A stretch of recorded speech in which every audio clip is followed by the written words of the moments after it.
മക്കളെ static electricity എന്നുള്ള ചാപ്റ്ററിനകത്ത് പരീക്ഷയ്ക്ക് ചിലപ്പോൾ നമുക്ക് ഇങ്ങനത്തെ ഒരു ചിത്രം തരും, എന്നിട്ട് ഇതിന്റെ പേരെന്താന്ന് ചോദിക്കും. അപ്പോൾ ഓർത്ത് വെച്ചു, ഇത് കണ്ട് പേടിക്കാൻ നിൽക്കേണ്ട, ഇതിന്റെ പേര് എന്ന് പറഞ്ഞാൽ ഈ ചിത്രം കണ്ടു കഴിഞ്ഞാൽ ഓർത്തേക്ക് കപ്പാസിറ്റർ ആണ്. എന്താണ് പേര് പറയാ? കപ്പാസിറ്റർ. എൻ്റെ ഇപ്പൊ എന്ന് പറഞ്ഞേ കപ്പാസിറ്റർ എന്ന് പറയുന്നു. ഈ കപ്പാസിറ്റർ എന്ന് പറഞ്ഞാൽ വൈദ്യുത ചാർജ് സംഭരിക്കാൻ വേണ്ട ഒരു ഉപകരണമാണ്. അതായത് ഇലക്ട്രിക് ചാർജ് എന്ത് ചെയ്യുക, സ്റ്റോർ ചെയ്യുക. അതിന് വേണ്ടിയിട്ടാണ് നമ്മൾ കപ്പാസിറ്റർ ഉപയോഗിക്കുന്നത്. ഈ കപ്പാസിറ്ററിനെ ബേസ് ചെയ്ത് പരീക്ഷയ്ക്ക് എപ്പോഴും ചോദ്യം വരും.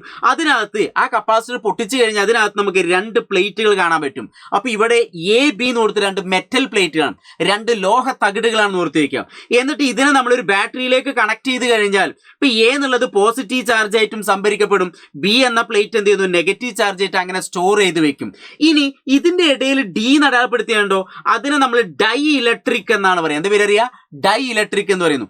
ഡൈ ഇലക്ട്രിക് എന്ന് പറഞ്ഞാൽ ഒരു ഇൻസുലേറ്റർ ആണ്, അതൊരു കുചാലകമാണ്, വൈദ്യുതി കടത്തിവിടാത്ത ഒരു പദാർത്ഥമാണ് ഇതിന്റെ ഉള്ളിൽ വെക്കുന്നത്. അതിനെ നമ്മൾ ഡി എന്ന് കേട്ടാൽ ഓർത്തേക്ക് ഡൈ ഇലക്ട്രിക്, ഡൈ ഇലക്ട്രിക്. അപ്പൊ കപ്പാസിറ്ററിന്റെ പ്രധാന രണ്ട് ഭാഗം എന്ന് പറഞ്ഞാൽ രണ്ട് മെറ്റൽ പ്ലേറ്റുകളും അതിന്റെ ഇടയിൽ അതിനെ കൂട്ടിയോജിപ്പിക്കുന്ന ഒരു ഇൻസുലേറ്റർ. ആ ഇൻസുലേറ്റർ എന്ത് പേര് പറയുന്നു?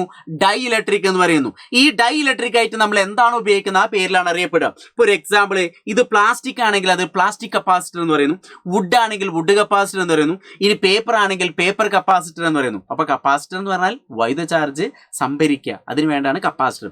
അതിന്റെ പ്രധാന ഭാഗങ്ങൾ പരീക്ഷയ്ക്ക് ഇമ്പോർട്ടന്റ് ആണ്, ഓർത്തു വെക്കണം.